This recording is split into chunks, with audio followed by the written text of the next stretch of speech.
आप सभी को प्रणाम। मैं प्रियंका आप सभी के लिए आज फिर से एक प्रेरणादायक कहानी लेकर उपस्थित हूँ। कहानी 4 कॉलेज के छात्रों की है। कहानी को पूरा सुने। चलिए कहानी शुरू करते हैं। एक बार एक कॉलेज में 4 दोस्त पढ़ते थे। चारों एक ही क्लास में थे, इसलिए इनके बीच की दोस्ती काफ़ी गहरी थी। एक दिन कॉलेज में अनाउंसमेंट की गई कि कुछ दिन के बाद आपका एग्ज़ाम लिया जाएगा। लेकिन ये बात ये चारों दोस्त भूल गए और एग्ज़ाम की एक रात पहले ये चारों दोस्त पार्टी के लिए बाहर चले गए। अगले दिन जब चारों दोस्त कॉलेज गए तो उन्होंने देखा कि एग्ज़ाम का टाइम ही ख़त्म हो चुका है।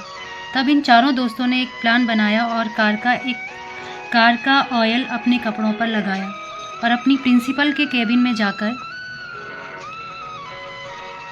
प्रिंसिपल से कहा, हमारी कार का टायर पंचर हो गया था, इसीलिए हम एग्ज़ाम नहीं दे पाए। प्रिंसिपल ने कहा, ठीक है, तुम कल कॉलेज आना, कल तुम्हारा एग्ज़ाम ले लिया जाएगा। चारों दोस्त खुश होकर वहाँ से निकल गए और ये सोचने लगे कि आज तो हम बच गए। इन चारों दोस्तों ने रात भर पढ़ाई की और जब अगले दिन एग्ज़ाम देने गए तब इनसे कहा गया कि तुम चारों का एग्ज़ाम अलग अलग क्लास में लिया जाएगा।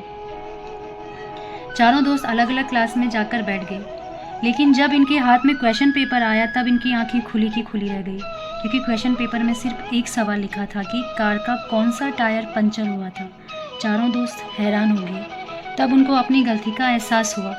इस कहानी से हमें शिक्षा मिलती है, हमें कभी भी झूठ नहीं बोलना चाहिए, क्योंकि अगर आप जिससे झूठ बोल रहे हो और उसको आपके झूठ के बारे में पता है तो आप सिर्फ उसकी नज़रों में ही नहीं बल्कि अपनी नज़रों में भी बुरे और छोटे बन जाओगे।